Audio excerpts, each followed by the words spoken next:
Bharatiya Janata party Rajanna Sircilla జిల్లాలో పట్టణ అధ్యక్షుడు నాగులు శ్రీనివాస్ ఆధ్వర్యంలో దీక్ష. సిరిసిల్ల వస్త్ర పరిశ్రమ కోసం ఉచిత విద్యుత్ కావాలని దీక్ష. కార్మికులకు ఇవ్వాల్సిన 10% యార్న్ సబ్సిడీ వెంటనే ఇవ్వాలని, వర్క్ టు ఓనర్ పథకాన్ని వెంబడి అమలు చేయాలని, పాత పవర్లూమ్ పరిశ్రమకు సంబంధించి పాత బకాయిలు కట్టాలని, ఇచ్చి బిల్లులు వెంటనే మాఫీ చేయగలరని కోరారు. అలాగే భారతీయ జనతా పార్టీ పట్టణ శాఖ తరఫున సీఎం రేవంత్ రెడ్డిని ఉచిత విద్యుత్ వెంటనే అమలు చేయాలి, వస్త్ర పరిశ్రమ కార్మికులకు ఉపాధి కల్పించాలన్నారు. కార్మికులు ఆత్మహత్య చేసుకున్న వారికి ప్రభుత్వం వెంటనే తక్షణ పరిహారం చెల్లించాలన్నారు. ఈ దీక్ష కార్యక్రమంలో మున్సిపల్ మాజీ chairman, parliament co convener Adapu Ravinder, Konda Naresh, Gajula Sadanandam, Koda Anandababu, Mora Ravi, Meruku Srinivas, Kodam Ravi, Kodam Sunchu Prakash, Thoutu Rajalingam, Vadnala Srikanth, Vemula Rajinikanth, BJP జిల్లా కార్యకర్తలు, సిరిసిల్ల చేనేత వస్త్ర వ్యాపార సంఘం సంఘీభావం తెలిపారు. ఈరోజు సిరిసిల్ల బీజేపీ పట్టణ శాఖ ఆధ్వర్యంలో ఈ గవర్నమెంట్ గత ఎన్డీఏ గవర్నమెంట్ చంద్రబాబు నాయుడు ఉన్నప్పటి నుండి సిరిసిల్ల వస్త్ర పరిశ్రమకు 50% సబ్సిడీ ఉండేది. ఈ సబ్సిడీ ఆనర్ నుంచి ఎంతమంది ముఖ్యమంత్రులు మారినా సబ్సిడీని అలాగే కొనసాగించుకుంటూ వచ్చిండ్రు. కానీ ఈ కాంగ్రెస్ ప్రభుత్వం రాగానే ఆ జీవో ఈ జీవో వాళ్ళు పెట్టిర్రని చెప్పి కోర్టు ఆర్డర్ అని చెప్పి సిరిసిల్ల వస్త్ర పరిశ్రమ పూర్తి మూసేసి బంద్ చేసి సాంఖ్యాలు తుక్కుకు అమ్మే పరిస్థితికి తెచ్చింది ఈ కాంగ్రెస్ పార్టీ. ఈ కాంగ్రెస్ పార్టీ ఎంబడే వీళ్ళకు రైతులకు రుణమాఫీ చేసిర్రు 31,000 కోట్లు. దానికి ప్రకటనలు ఇచ్చిన అయితే ఎలక్ట్రానిక్ మీడియా, ప్రింట్ మీడియాకి ఇచ్చిన ఖర్చున్నదా ఆ ఖర్చుతోనే సిరిసిల్ల వస్త్ర పరిశ్రమకు పూర్తి స్థాయి ఉచిత విద్యుత్తు అందజేయచ్చని ఈ ముఖ్యమంత్రికి వినతి చేస్తున్నాము. ఈ ముఖ్యమంత్రి ఒక ఆలోచన చేయాలి. సిరిసిల్ల వస్త్ర పరిశ్రమ కేటీఆర్ను దృష్టిలో పెట్టుకొని సిరిసిల్ల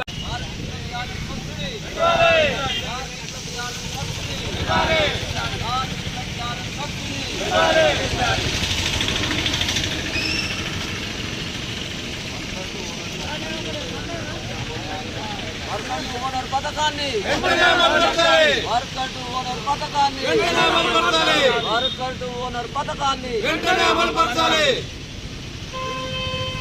అలా మాట్లాడతాం.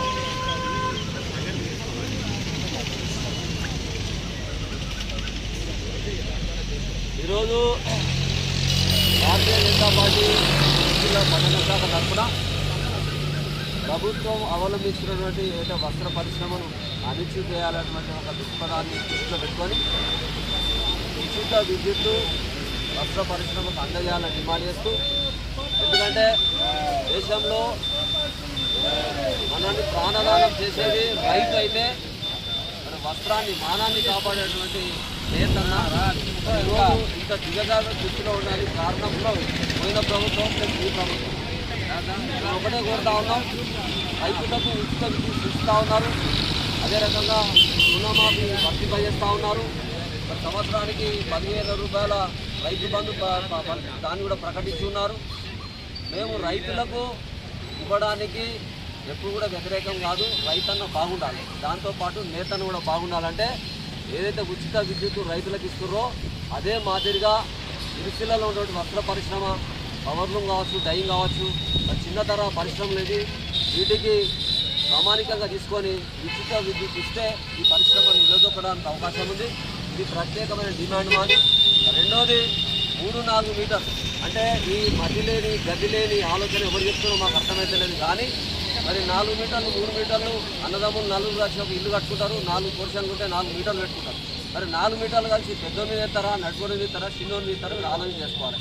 లబ్బు చేసి ఇచ్చి ఒకటే మీటర్ మీద అంటే ఒకటే మీటర్ తయారు చేసి అన్ని 4 మీటర్లు కలిపి ఒకటే మొత్తం అమౌంట్ 30,000, 40,000, 60,000, లక్ష రూపాయలు తయారు చేసి మీరు కట్టుతానంటే మాకు కావాలన్నా పథకాలంటే మీరు ఆలోచన చేయాలి. ఈ దిక్కుమాలినటువంటి సలహాలు మీకు ఎవరిస్తున్నారో మాకు అర్థమైతే లేదు. అట్లాంటి ప్రయోగాలు బంద్ చేసి మొత్తానికి ఉన్నటువంటి సబ్సిడీని వర్తింపజేసే విధంగా మొత్తం తీసుకొని దీని తర్వాత ఉచిత విద్యుత్తును మాకు ఇవ్వాల్సినటువంటి వస్త్ర పరిశ్రమ నిలబడడానికి అవసరం.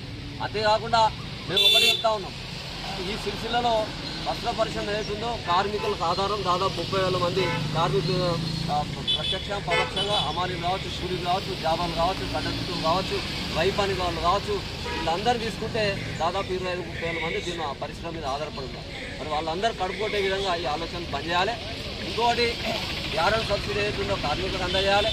మరి వర్కర్ టు ఓనర్ పథకం అది అక్కడే పోయింది, చెట్లు కనిపిస్తూ ఉన్నాయి. వాళ్ళని గుర్తించి వాళ్ళకి పౌర్ణం ఇచ్చి ఆ శ్రద్ధ వాళ్ళని అందించే బాధ్యత తీసుకోవాలి. ముఖ్యంగా ఏడాదిలో సంవత్సరం పాటు ఆర్వీఎం కావచ్చు, అయితే బతుకమ్మ చీరలు కాకుండా ప్రత్యామ్నాయంగా చాలా రకరకాలు ఉన్నాయి. మనం వస్త్రోత్పత్తి ఒకవేళ కల్పిస్తే ఈ ఒక సంవత్సరం పాటు సంవత్సరం నెల కూడా వస్త్రరంగం బాగుపడడానికి అవకాశం ఉంటుంది. మరి మా ఎమ్మెల్యే గారు ఎక్కడ కనిపిస్తలేరు. మరి చెస్ పరంగా తీసుకుంటే మా పరిస్థితి ఎట్లా అయిందంటే, మరి అన్న వస్త్రాలకు అయితే ఉన్న వస్త్రాలు లాక్కునే విధంగా ఒకనాడు చెస్ చైర్మన్ గారు అన్నారు, ఈ అంతు చూస్తా అన్నారు. బహుశా అంతు కూడా అంటే ఇదే అవసరం మేము అనుకుంటా ఉన్నాం. ఇలాంటి దిక్కుమాలినటువంటి ఆలోచనలు పనిచేయాలని చేసి నేను చెప్తా ఉన్నాం. మనసులో ఏదో పెట్టుకొని మా మీద కక్ష సాధింపులు ఈ 3-4 మీటర్లు కలిపి మరి ఆఖరికట్టే ఈ వస్త్ర పరిశ్రమను మొత్తం లేకుండా మొత్తం నాశనం చేయాలంటే దృక్పథం వీళ్ళకు ఉన్నట్టు మాకు అనిపిస్తూ ఉంది. ఇది మంచి పరిణామం కాదు, మంచి పద్ధతి కాదు. మొత్తానికైతే పరిశ్రమలు ఎందుకంటే మహారాష్ట్ర కావచ్చు, లేకపోతే తమిళనాడు కావచ్చు, వాళ్ళందరూ సబ్సిడీ ఇచ్చి ఆదుకుంటే ఉన్న సబ్సిడీ దొరికించి మమ్మల్ని నాశనం చేసే ప్రయత్నాలు జరుగుతున్నారు. కాబట్టి ఇట్లాంటి విషయాలు పనిచేయాలి.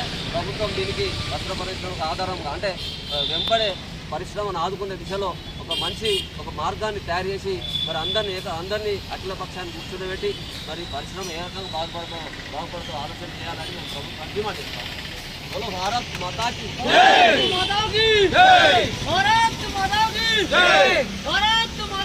జై. ఈరోజు సిరిసిల్ల బీజేపీ పట్టణ శాఖ ఆధ్వర్యంలో ఈ గవర్నమెంట్ గత ఎన్డీఏ గవర్నమెంట్ చంద్రబాబు నాయుడు ఉన్నప్పటి నుండి భారత్ మాతా కీ జై, భారత్ మాతా కీ జై, భారత్ మాతా కీ జై. ప్రాణాన్ని కాపాడే రైతు, మానాన్ని కాపాడే నేత అనగా పద్మశాలి.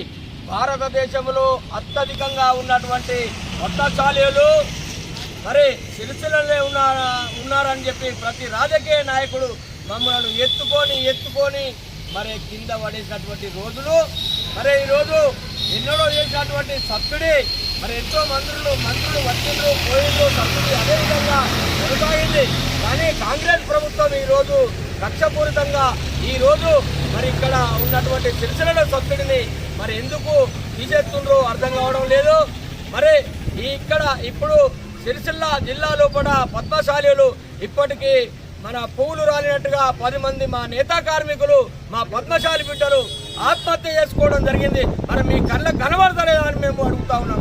అయ్యా ముఖ్యమంత్రి గారు, మేము అది చేస్తాము ఇది చేస్తాము ఆహా ఇహా అనుకుంటా చెప్తా ఉన్నారు. మరి పని మీద మాత్రం మీరు వర్తలేరు. ల్యాండ్ ఆర్డర్ కూడా మీరు కోల్పోయినారు. మీరు ల్యాండ్ ఆర్డర్ కూడా మీరు చేతిలో తీసుకుంటలేరు. పర్యటనలోనే ఉన్నారు, చెప్తూనే ఉన్నారు, మెరుపులు పెడతా ఉన్నారు, కానీ పనులు చేస్తలేరు. అయ్యా ముఖ్యమంత్రి గారు, దయచేసి ఇకనైనా మా సిరిసిల్ల కరెంటు సబ్సిడీ తీసేసి మరి ఆ చీరలు ఇస్తారా, మరి బట్టలు ఇస్తారా, ఏమి ఇస్తారో ఏదో మాకు పని కల్పించాలని చెప్పి మేము ఉచిత విద్యుత్తును ఖచ్చితంగా మీరు అమలు చేయాలని చెప్పి మేము భారతీయ జనతా పార్టీ తరఫు నుంచి డిమాండ్ చేస్తా ఉన్నాం. భారత్ మాతా కీ జై, భారత్ మాతా కీ జై.